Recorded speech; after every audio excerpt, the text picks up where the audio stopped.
지난해 미국 대선에서 트럼프 당선을 전후로 생성되기 시작한 트럼프 버블이 2월 하순부터 해소되기 시작했습니다.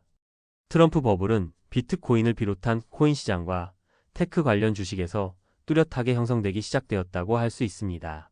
또한 글로벌 지정학적 리스크와 미국 우위의 관세 정책으로 가중된 달러 강세도 큰 역할을 했습니다. 더불어 안전자산 선호와 미국 우위 정책으로 인해 미국으로 몰려든 글로벌 유동성도 트럼프 버블을 장기화시키는 데에 크게 기여를 했습니다. 이처럼 하늘 높은 줄 모르게 커져만 가던 트럼프 버블은 다음과 같은 계기를 중심으로 해소될 조짐을 보이기 시작했고 일부 시장에서 이미 해소 과정이 진행되고 있습니다. 첫째, 달러 강세가 완화되기 시작한 것은 지난 1월 24일 일본 BOJ가 기준금리를 0.25%에서 0.5%로 큰 폭 인상한 것이 계기가 된 것으로 보입니다. 아울러 트럼프 정부가 진행시킨 러마이너스 종전 모드와 주요 지정학적 리스크의 완화도 강달러 압력을 약화시키는 역할을 하고 있습니다. 반면 버블 해소 과정에서 간헐적으로 커지는 글로벌 안전자산 선호 현상과 아직까지도 크게 확대되고 있는 미국으로의 유동성 쏠림 현상이라고 할 수 있는 MMF의 증가세 등은 트럼프 버블의 해소 과정을 장기화시키거나 지연시킬 수 있는 요인입니다. 둘째, 트럼프의 재정 확대로 상승했던 금리가 역설적으로 트럼프 버블의 해소 과정을 촉발시키는 요인이 되었습니다.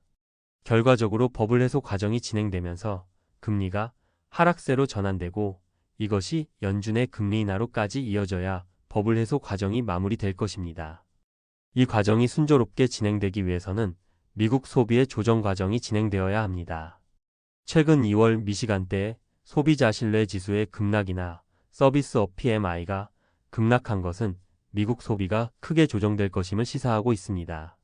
셋째, 트럼프 당선 이후 급등하며 트럼프 버블의 상징처럼 여겨졌던 AI 관련 주식과 비트코인의 가격이 충분히 조정받는 과정이 필요합니다.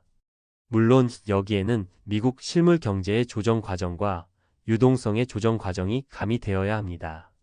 앞서 언급한 대로 유동성과 정책 개입 등으로 버블 해소 과정이 빠르고 깨끗하게 진행되지는 않을 것으로 예상됩니다.